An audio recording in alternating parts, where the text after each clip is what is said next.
Padre Celestial, te agradecemos en esta mañana por el Espíritu Santo que está aquí con nosotros, pero también por la presencia tuya como también la de tu Hijo Jesucristo.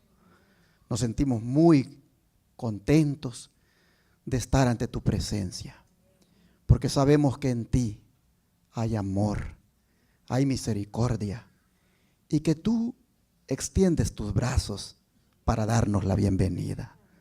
De manera que en esta hora te rogamos que nosotros, de una manera consecuente, estemos delante de ti en reverencia, atentos a tu palabra, dejando que el Espíritu Santo nos ministre de tal manera que regresemos a casa llenos de ti. Te lo pedimos en el nombre de Jesús. Amén. Este día voy a compartir el segundo tema de una serie de 3 mensajes que comencé a predicar el sábado pasado en San Antonio, la cual consiste en el consejo de Jesucristo para sobrevivir al final de los tiempos. No estaba supuesto a presentar este segundo tema ahora, porque en el último mensaje que prediqué aquí estuve haciendo referencia a esta temática, pero debido a que escuché que alguien iba a venir ahora precisamente para escuchar el segundo tema, no le quiero defraudar y voy a presentarlo. Para los que escucharon tal vez mi último mensaje que prediqué aquí, esto sin duda va a confirmarles más en la fe y van posiblemente con nuevos textos bíblicos a comprender mejor el tema. ¿Por qué el consejo de Jesucristo para sobrevivir al final de los tiempos? Porque, hermanos y hermanas, se está acercando el tiempo cuando sobrevivir no se nos va a hacer tan fácil. La perspectiva no es halagüeña, ustedes lo saben. Muy pronto el mundo entero estará atribulado, así que no tenemos tiempo que perder. Este es el tiempo de escuchar el consejo del Señor. Y es posible que venga a nuestra mente que voy a hablar de consejos relacionados con la salida al campo. Pero no voy a hablar de eso porque ya lo he hecho en el pasado.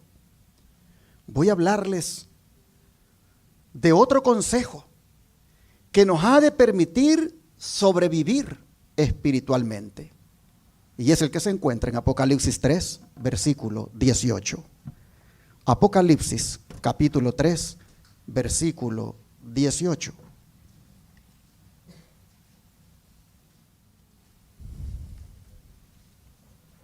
Dice la Escritura: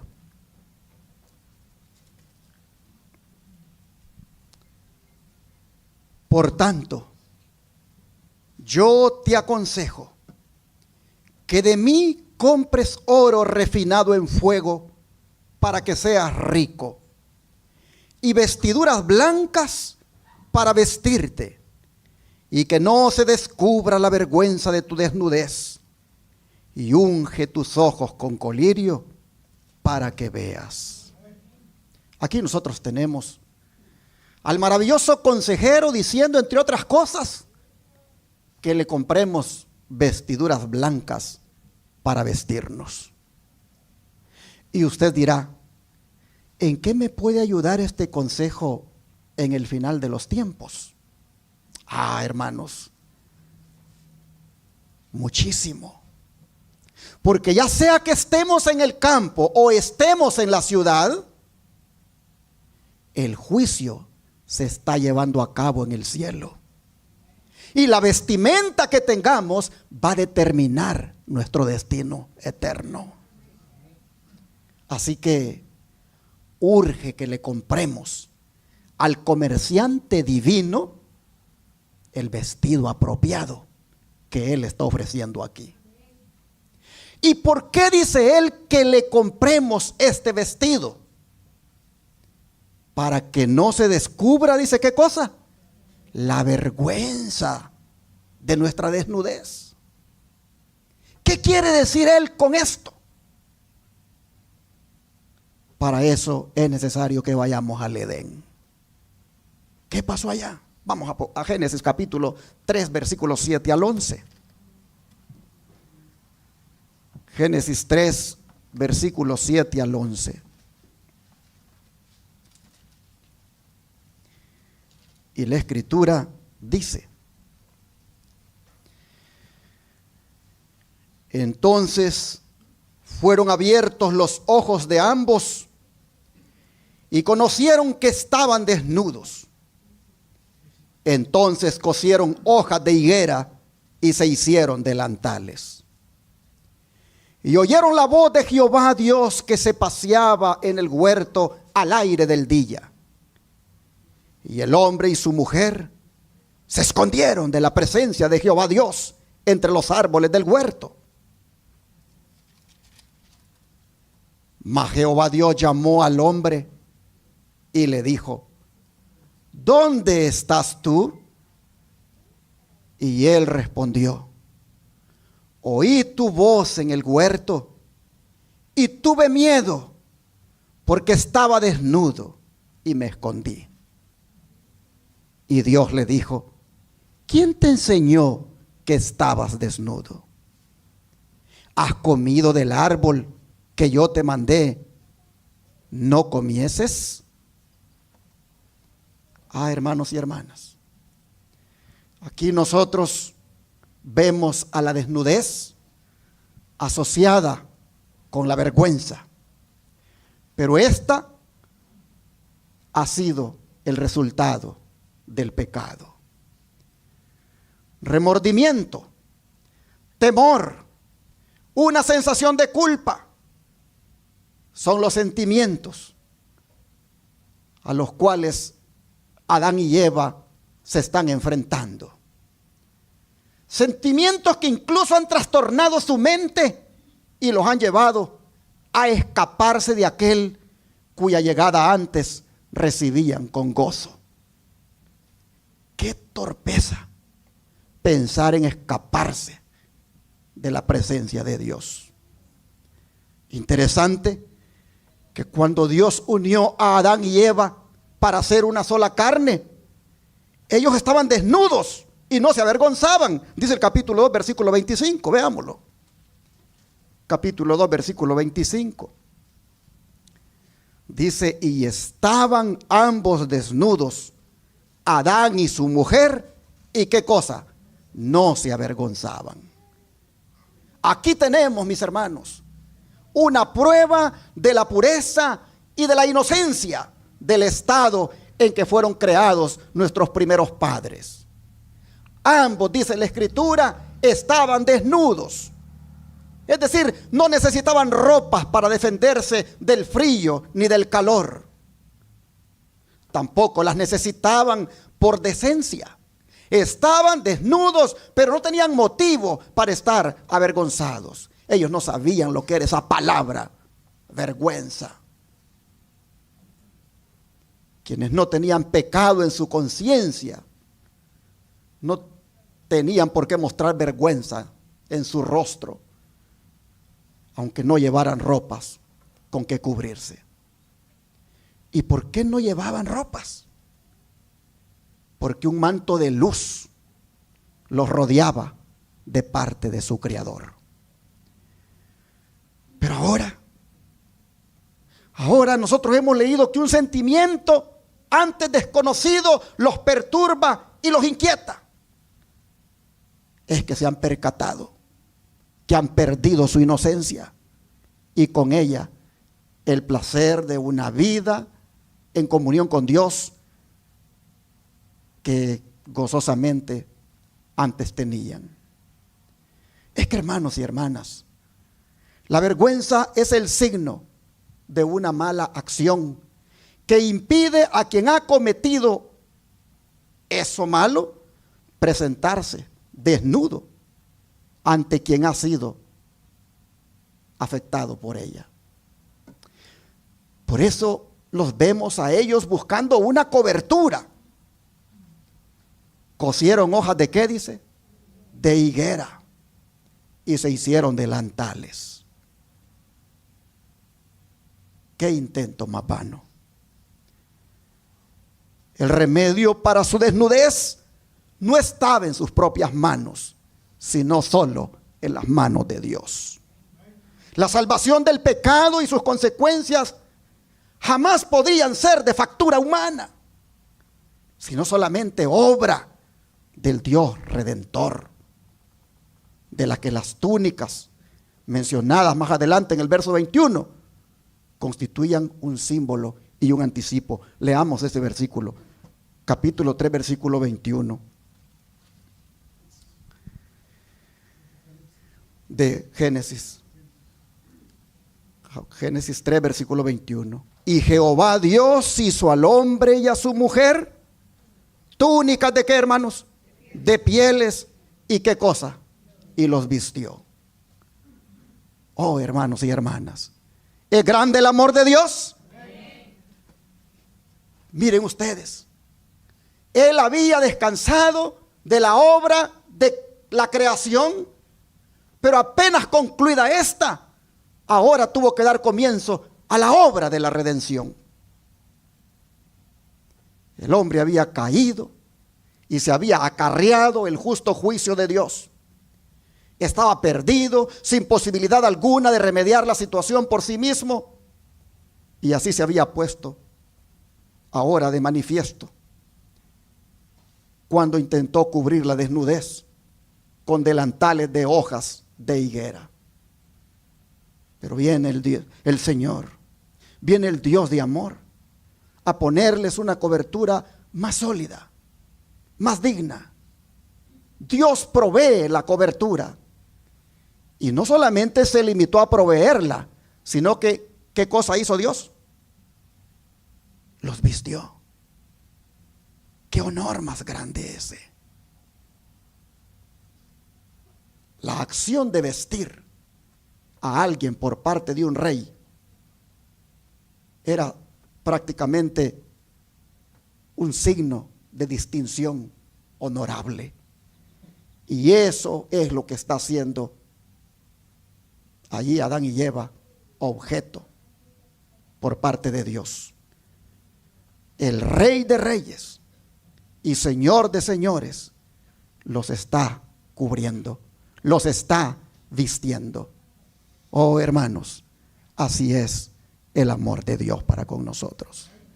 Cuando nos encuentra sin esperanza, cuando nos encuentra perdidos, cuando sabe que hemos pecado, que hemos hecho lo malo delante de sus ojos, cuando sabe que todavía somos hipócritas, cuando todavía sabe el que estamos criticando, que tenemos un mal carácter. Oh, hermanos, el Señor se compadece de nosotros. Y lo que más quiere es quitarnos esos harapos y colocarnos su vestido. El don de profecía dice que el sacrificio de los animales que aquel día se hicieron para ponerle a Adán y Eva sus ropas, fue ordenado, dice, por Dios, para que sirviera a la humanidad como un recuerdo perpetuo, un penitente reconocimiento de su pecado y una confesión de su fe en el Redentor prometido. Tenía por objeto revelar a la raza caída la solemne verdad de que el pecado era lo que causaba la muerte. Para Adán, el ofrecimiento del primer sacrificio fue una ceremonia muy dolorosa. Tuvo que alzar la mano para quitar una vida que solo Dios podía dar. Por primera vez iba a presenciar la muerte y sabía que si hubiera sido obediente a Dios, no la habrían conocido el hombre ni las bestias. Mientras mataba a la inocente víctima, temblaba al pensar que su pecado haría derramar la sangre del Cordero Inmaculado de Dios. Esta escena le dio un sentido más profundo y más claro de la enormidad de su transgresión, que nada sino la muerte del querido Hijo de Dios podía expiar. Y se admiró de la infinita bondad que daba semejante rescate para salvar a los culpables. una estrella de esperanza, iluminaba el tenebroso y horrible futuro y lo libraba de una completa desesperación. Patriarcas y Profetas, página 48. Así que había de por medio en la muerte de estos animales todo un simbolismo, toda una promesa, toda una esperanza para la raza humana pecadora. Desde aquel entonces se dispuso que se ofrecieran sacrificios de animales, donde ese animal inocente fuera el sustituto del pecador, pero que al mismo tiempo simbolizaba al gran sustituto, Cristo Jesús. Oh, hermanos y hermanas, pero volviendo al hecho de que antes de pecar Adán y Eva estaban desnudos y no se avergonzaban. Como dije, ellos no necesitaban vestimenta material, pues el Creador los había rodeado con un manto de luz, un manto simbólico de su propio carácter que se reflejaba perfectamente en ellos. El don de profecía dice al respecto: la ropa blanca de la inocencia era llevada por nuestros primeros padres cuando fueron colocados por Dios en el santo Edén. Ellos vivían en perfecta conformidad con la voluntad de Dios. Toda fuerza de sus afectos era dada a su Padre Celestial. Una hermosa y suave luz, la luz de Dios, envolvía a la santa pareja. Este manto de luz era un símbolo de sus vestiduras espirituales de celestial inocencia.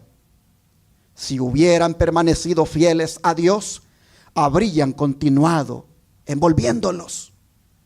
Pero cuando entró el pecado, rompieron su relación con Dios, y la luz que los había circuido, ¿qué pasó con esa luz?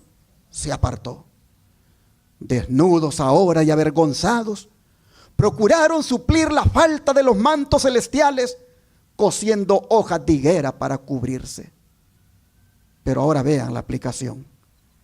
Esto, dice, es lo que los transgresores de la ley de Dios han hecho desde el día en que Adán y Eva desobedecieron. Han cosido hojas de higuera para cubrir la desnudez causada por la transgresión. Han usado los mantos de su propia invención. Mediante sus propias obras han tratado de cubrir sus pecados y hacerse aceptables a Dios. Pero esto no pueden lograrlo jamás. El hombre no puede idear nada que pueda ocupar el lugar de su perdido manto de inocencia. Ningún manto hecho de hojas de higuera, ningún vestido común a la usanza mundana podrán emplear aquellos que se sienten con Cristo y los ángeles en la cena de las bodas del Cordero. Únicamente el manto que Cristo ha provisto puede hacernos dignos de aparecer ante la presencia de Dios. Cristo colocará este manto, esta ropa de su propia justicia, sobre cada alma arrepentida y creyente. Este manto tejido en el telar del cielo no tiene un solo hilo de invención humana. Cristo en su humanidad desarrolló un carácter perfecto y ofrece impartirnos a nosotros este carácter. Como trapos asquerosos son todas nuestras justicias. Todo cuanto podamos hacer por nosotros mismos está manchado por el pecado. Pero el Hijo de Dios apareció para quitar nuestros pecados y no hay pecado en él. Por su perfecta obediencia ha hecho posible que cada ser humano obedezca los mandamientos de Dios. ¿Se pueden guardar los mandamientos de Dios? Sí, por la perfecta obediencia de Jesús. Por eso dijo Pablo: todo lo puedo en Cristo que me fortalece. Cuando nos sometemos a Cristo, dice, el corazón se une con su corazón, la voluntad se fusiona con su voluntad, la mente llega a ser única con su mente, los pensamientos se sujetan a él. Vivimos su vida. Esto es lo que significa estar vestidos con el manto de justicia.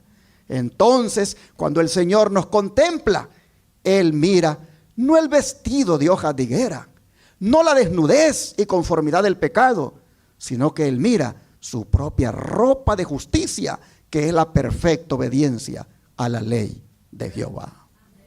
Así está escrito todo esto tan hermoso en Exaltada Jesús, página 157.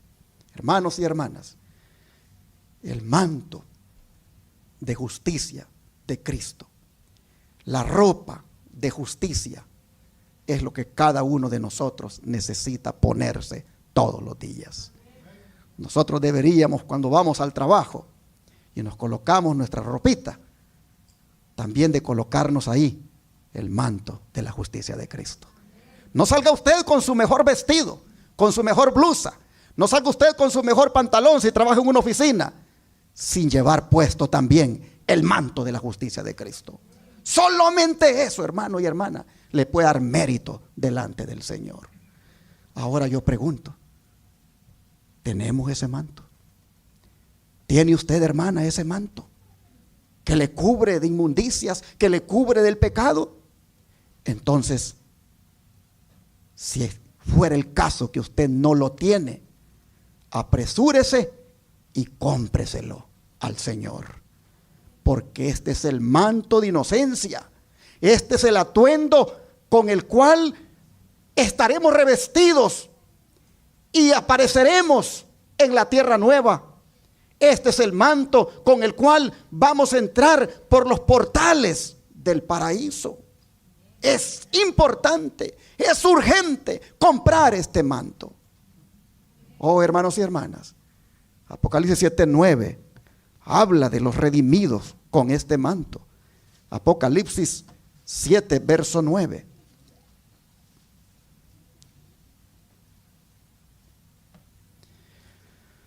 Dice la Escritura: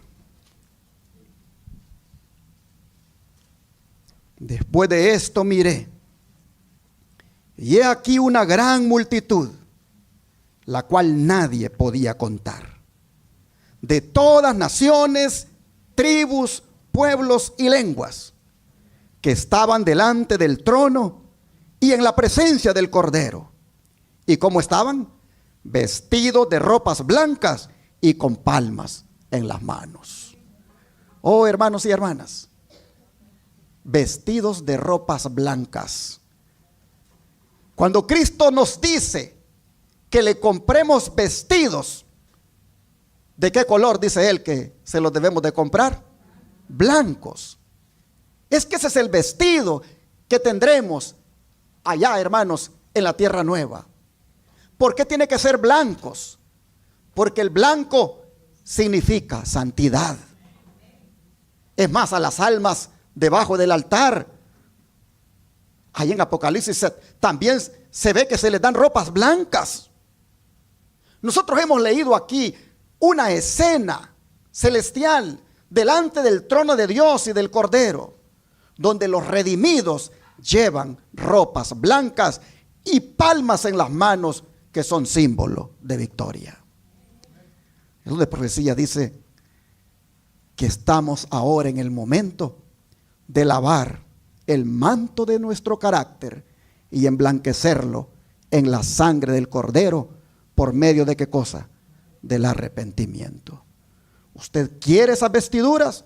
¿Usted quiere comparecer en el trono de Dios, ante el trono de Dios, con esas vestiduras blancas? Usted necesita lavarse ahora el manto de su carácter y emblanquecerlo en la sangre de Cristo. Debe, por supuesto, arrepentirse.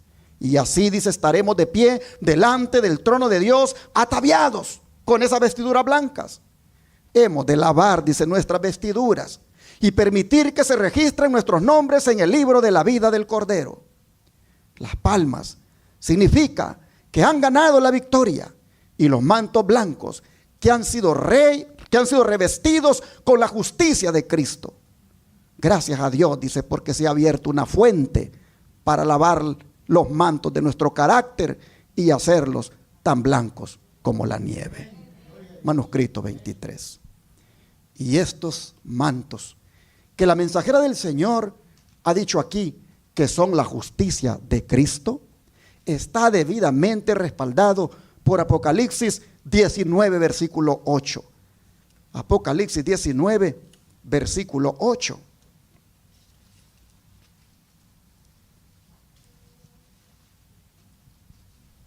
Hablando aquí de la iglesia, dice, y a ella se le ha concedido que se vista de lino fino, limpio y resplandeciente, porque el lino fino, ¿qué cosas son? Las acciones justas de los santos. Miren ustedes, a ella se le ha concedido que se vista de lino fino, limpio y resplandeciente.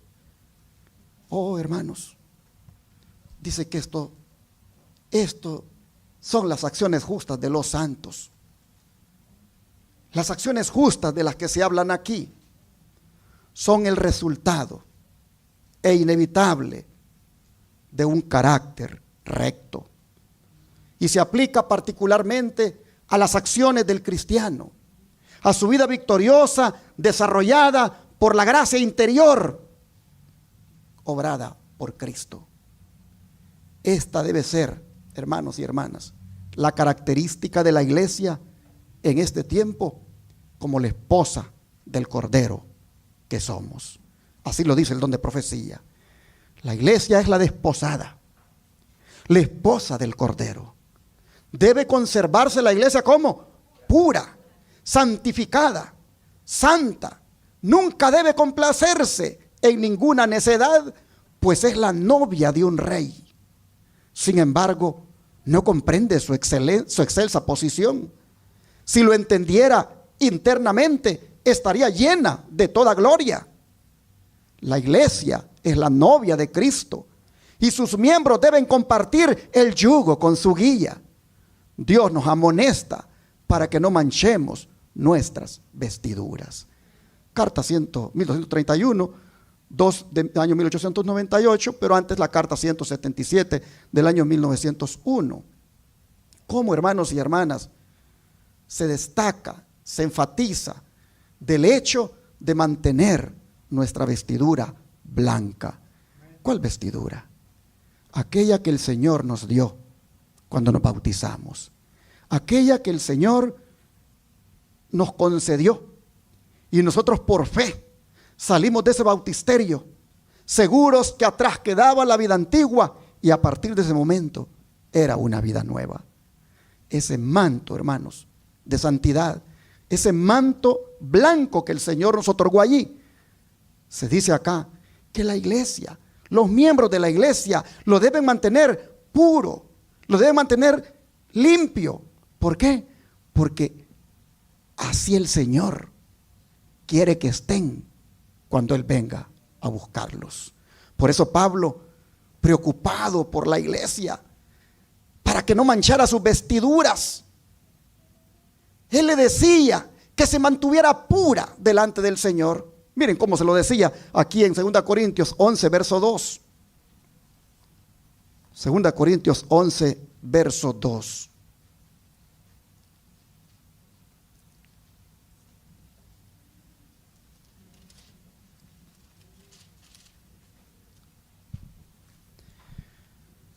Dice la palabra del Señor: porque os celo con celo de Dios, pues os he desposado con un solo esposo, para presentaros como, ¿qué cosa, hermanos? Como una virgen pura a Cristo.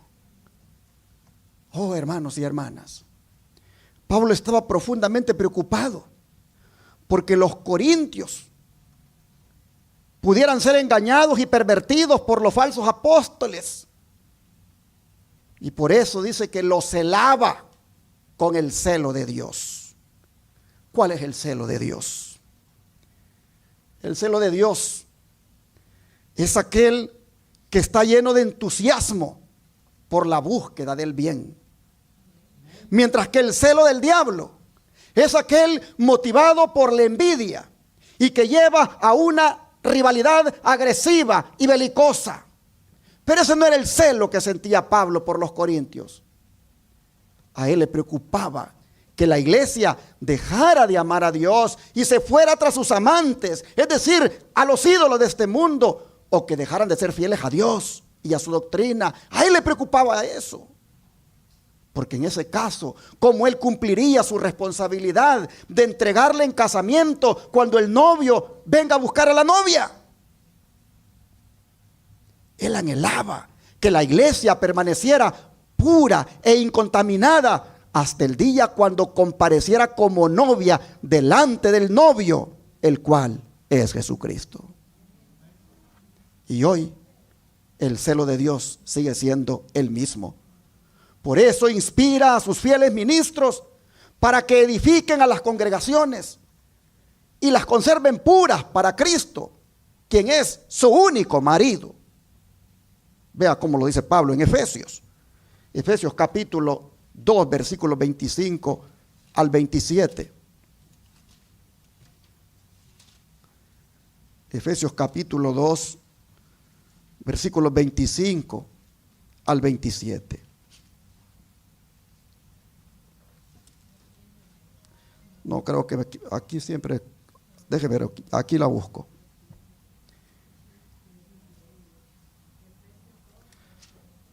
Efesios 5, perdón, Efesios 5. Efesios capítulo 5, versículos 25 al 27. Dice: maridos, amad a vuestras mujeres, así como Cristo amó a la iglesia y se entregó a sí mismo por ella, para santificarla, habiéndola purificado en el lavamiento del agua. ¿Por qué cosa? Por la palabra, a fin de presentársela a sí mismo una iglesia gloriosa, que no tuviese mancha ni arruga, ni cosa semejante, sino que fuese santa y sin mancha. Qué interesante cómo nos quiere el Señor. ¿Cómo quiere el Señor a la iglesia? Sin mancha ni arruga. Es decir, sin una brizna de contaminación y ninguna señal de edad. O sea, ninguna deformidad resultante de cualquier proceso negativo. Él quiere una iglesia santa y gloriosa, apartada para Él. Por eso la limpia individualmente en el bautismo de cada creyente. Y lo hace cada día con el agua viva de su palabra. ¿Con qué reverencia entonces deberíamos estar cuando venimos a escuchar la palabra de Dios? Porque con la palabra el Señor nos está limpiando. Con la palabra Él nos está purificando. Con su palabra Él nos está santificando, para que así estemos listos y lleguemos a morar con Él por toda la eternidad. Oh, hermanos y hermanas, vean el poder que tiene la palabra. Juan 15, versículo 3. Juan 15, versículo 3.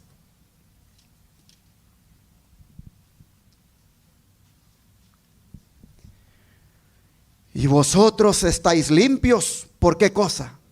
Por la palabra que os he hablado.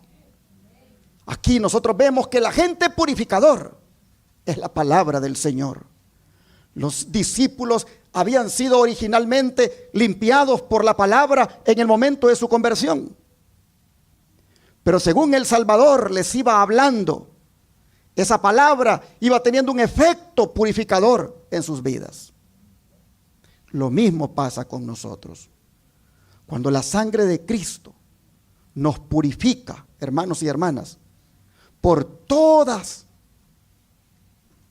las transgresiones y de todas las culpas y penas del pecado, allí ha comenzado el proceso.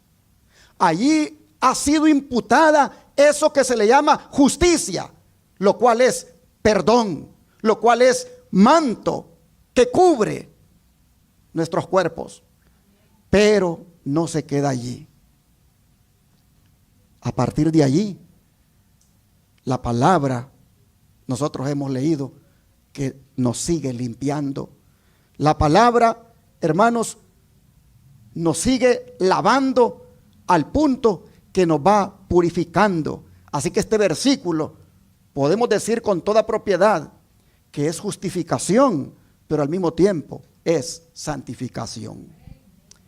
Y esto último se recalca en Juan 17, versículo 17. Juan 17, versículo 17, dice: santifícalos en tu verdad. Tu palabra, ¿qué cosa? Es verdad. Aquí el Señor está orando. Y qué hermosa oración la que Él hace. Ora a su Padre para que santifique o consagre a sus discípulos, para que los aparte del mundo y sus prácticas. ¿Y por qué le ora a su Padre? Porque solamente el Padre tiene el poder para santificarlo a uno. Y la santificación se hace efectiva por la verdad que emana de su palabra. Y esto, hermanos y hermanas, es lo que necesitamos para estar sin mancha ni arruga o cosa semejante que nos permita entrar a la santa ciudad, la nueva Jerusalén, y morar en ella para siempre. Al respecto, vean lo que el don de profecía dice. A fin de alistarnos para entrar en esa hermosa ciudad, debemos estar vestidos, ¿cuándo, hermanos? Ahora. ¿Con qué cosa? Con el traje de bodas, el manto de la justicia de Cristo. ¿Cuándo debemos de estar vestidos? Ahora. Debemos estar en su presencia sin mancha ni arruga, ni cosa semejante. Mientras dure el tiempo de gracia, cada alma debe estar lavando su propio manto del carácter y preparándose para ser trasladada. ¿Cuántos queremos ir al cielo, hermanos? Debemos estar en esta tarea de lavar nuestro propio manto del carácter cada día en la sangre de Cristo. Oh, miren, Sermones Escogidos, tomo 1, página 323, lo acaba de decir. Si bien dice todas las naciones deben pasar en juicio ante Dios, sin embargo Él examinará el caso de cada individuo con un escrutinio tan estricto y minucioso como si no hubiera otro ser en la tierra. De manera que cada uno tiene que ser probado y encontrado sin mancha ni arruga, ni cosa semejante. ¿Cuándo? Cuando nuestro nombre sea tomado en ese juicio investigador que se está llevando a cabo. Estos son mensajes solemnes. Dice, ¿quién puede comprender la naturaleza de esa justicia que restaura al pecador creyente, presentándolo ante Dios sin mancha ni arruga ni cosa semejante? Tenemos de Dios la palabra empeñada de que Cristo nos ha sido hecho justificación, santificación y redención. Dios nos conceda que podamos confiar en su palabra con confianza implícita y disfrutemos su más rica bendición. Fe y Obras, página 113. Pero si ustedes se fijan, hermanos, todo está relacionado. La limpieza por medio de la palabra y las vestiduras blancas que Cristo nos invita que le compremos. ¿Y cuánto cuestan esas vestiduras que Cristo quiere que le compremos? Para eso habría que leer al profeta Isaías capítulo 55, verso 1. Isaías 55, verso 1.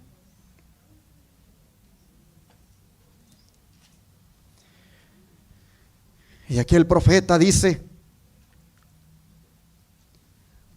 a todos los sedientos, venid a las aguas, y los que no tienen dinero, venid, comprad y comed. Venid, comprad sin dinero y sin precio vino y leche. Aquí se presentan paradojas tales como que uno compra sin dinero y adquiere sin precio.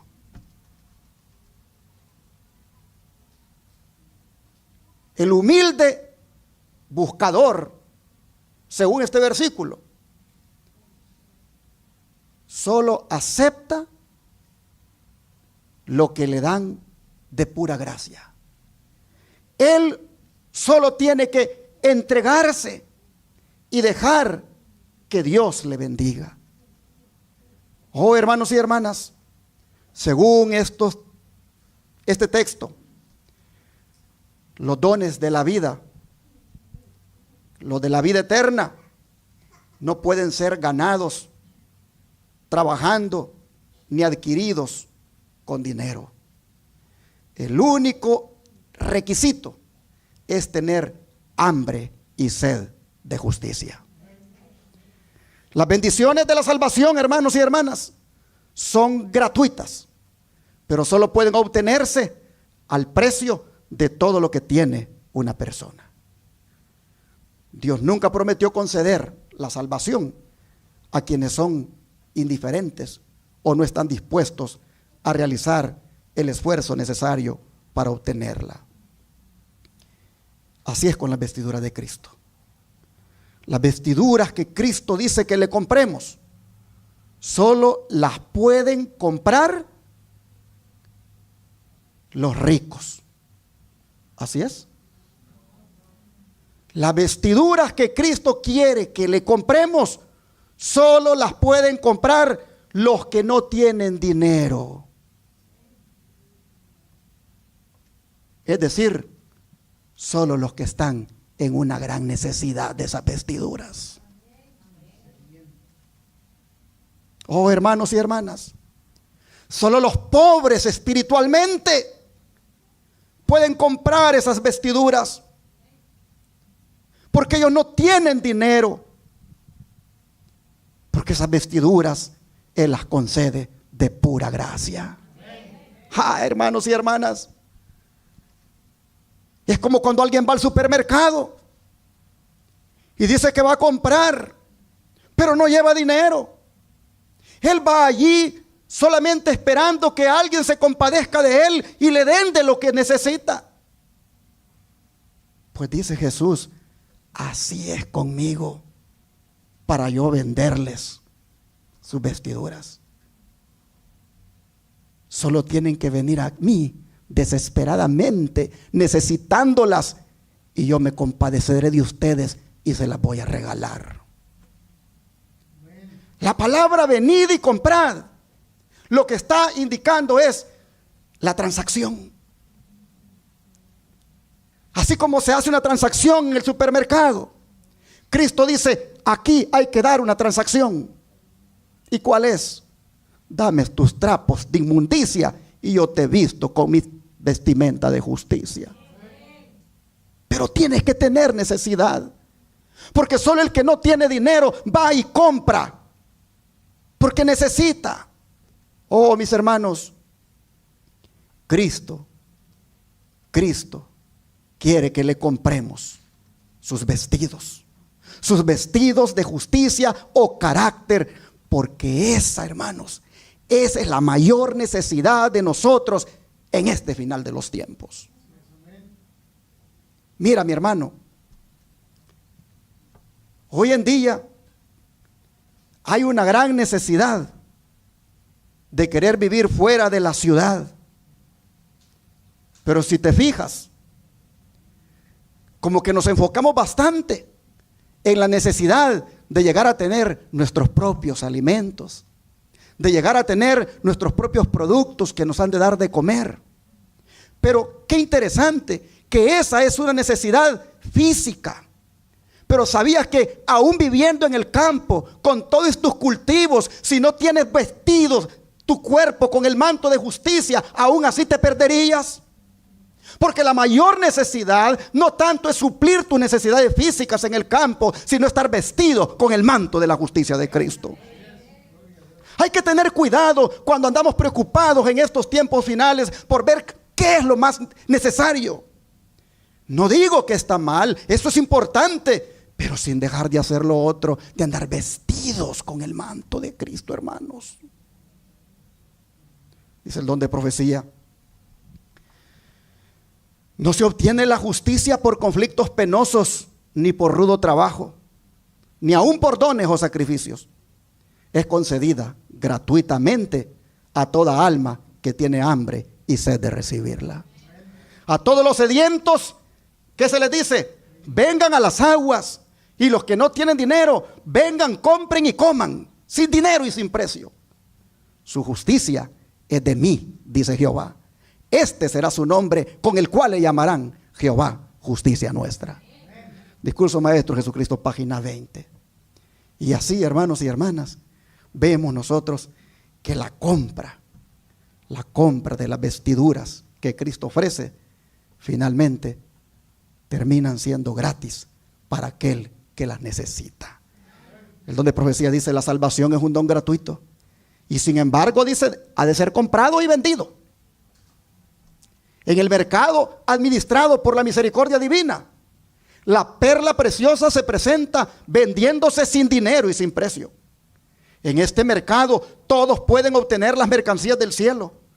La tesorería que guarda las joyas de la verdad está abierta para todos. He aquí, he dado una puerta abierta delante de ti, declara el Señor, la cual ninguno puede cerrar. Ninguna espada guarda el paso por esa puerta. El Evangelio de Cristo es una bendición que todos pueden poseer. El más pobre es tan capaz de comprar la salvación como el más rico, porque no se puede conseguir por ninguna cantidad de riqueza mundanal. La obtenemos por una obediencia voluntaria, entregándonos a Cristo como su propia posesión comprada. Palabras de Virgen Maestro, página 88.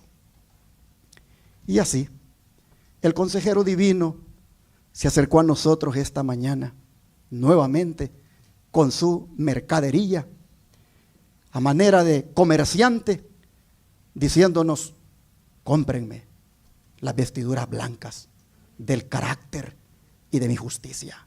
Oh, hermanos y hermanas, ¿hay alguien aquí que tiene necesidad de ese vestido? Oh, hermanos y hermanas, ¿quién necesita desesperadamente el manto de la justicia de Cristo? ¿Quién? Yo, hermanos, yo lo necesito. ¿Has pecado, hermano? ¿Has pecado, hermana? ¿Te sientes sucio? Entonces, ven al mercader celestial ahora y haz la transacción. Entrégale tu cuerpo para que Él te lo cubra con su manto divino. De verdad, esto es lo que necesitamos ahora. ¿Cuántos quieren que Cristo les cubra con su manto? Solo así, hermanos, se va a cumplir la promesa de Apocalipsis 3, versículo 4 al 6, con la cual cierro este mensaje. Apocalipsis 3, versículos 4 al 6.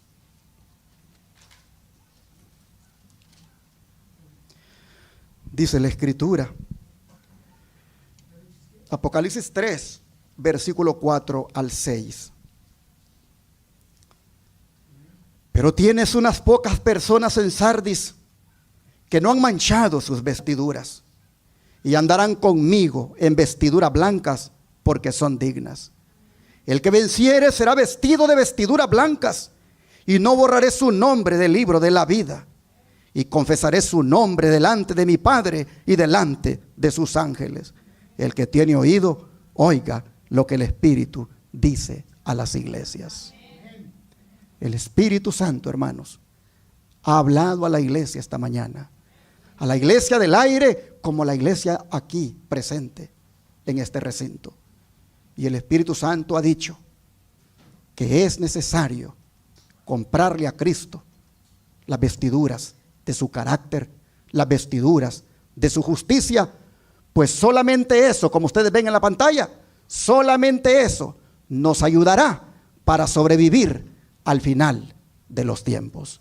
Que Dios les bendiga.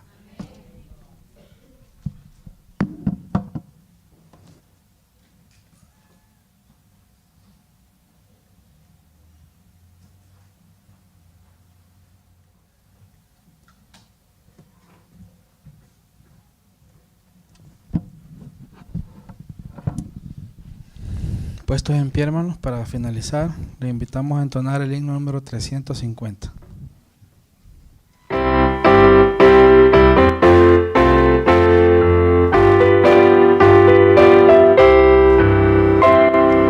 Marcharé en la divina luz, marcharé, siempre marcharé en las huellas del buen Jesús, siempre marcharé.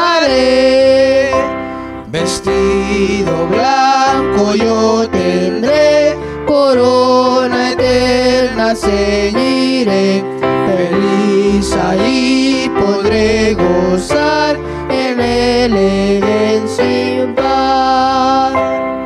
Marcharé con mi guía fiel, marcharé, siempre marcharé, triunfaré por la fe en él, siempre marcharé. Vestido blanco yo tendré, corona eterna ceñiré, feliz ahí podré gozar en el Edén sin par. Marcharé almas a buscar, marcharé, siempre marcharé, los perdidos a rescatar, siempre marcharé. Vestido blanco yo tendré, corona eterna ceñiré, feliz ahí podré gozar en el Edén sin par. Por Jesús más que vencedor, marcharé, siempre marcharé, al hogar de mi Salvador, siempre marcharé. Vestido blanco yo tendré, corona eterna ceñiré, feliz ahí podré gozar en el Edén sin par.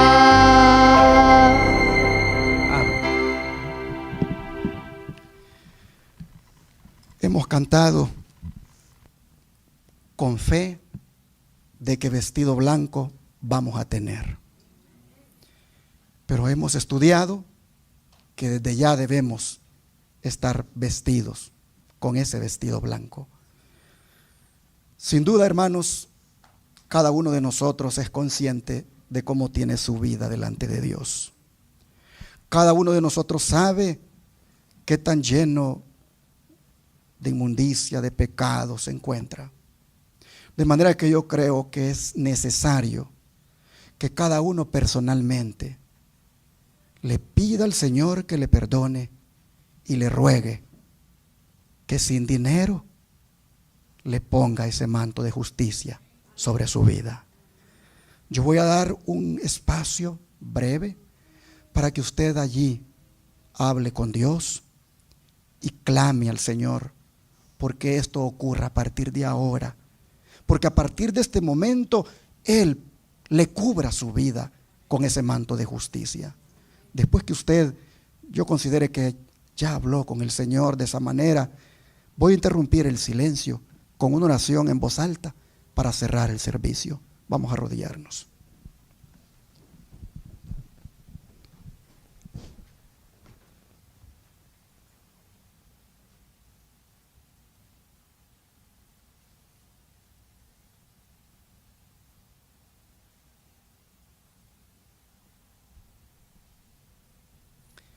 Amado Padre, como iglesia que somos del tiempo del fin, vemos la urgencia que hay de que te compremos a ti esas vestiduras de justicia y carácter que tú tienes. Porque vemos, Señor, que eso incluso ha de determinar nuestro destino eterno. Oh Padre, al mirar nuestra vida, como dice un himno, vemos en ella mucho pecar. Así que tómala, Cristo, porque queremos triunfar. Queremos triunfar sobre nuestro yo. Queremos triunfar sobre nuestros defectos de carácter. Queremos triunfar sobre todo el pecado que nos asedia, sobre todo el pecado que acariciamos. Oh Señor, queremos triunfar sobre todo eso. Hoy, Señor, necesitamos desesperadamente que tú nos concedas esas vestiduras blancas, que tú nos cubras ahora, Señor, toda nuestra vida pecaminosa Y ya no nos mires más con hojas de higuera, sino que nos veas cubiertos por tu manto de justicia. Padre, nos entregamos a ti y suplicamos que eso ocurra ahora, que anhelemos hoy y todos los días andar cubiertos de esas vestiduras de santidad que tú tan bondadosamente hoy nos las has ofrecido. Oh Padre, aquí estamos, las recibimos porque queremos cambiar, porque queremos subsistir en el tiempo del fin. Oh Señor, gracias, gracias porque nos las das. Gracias por cubrirnos. Gracias por no ver más nuestras vestimentas de hojas de higuera. Gracias porque ahora solo miras en nosotros la justicia de nuestro Señor. Gracias, lo agradecemos en el nombre de Jesús. Amén.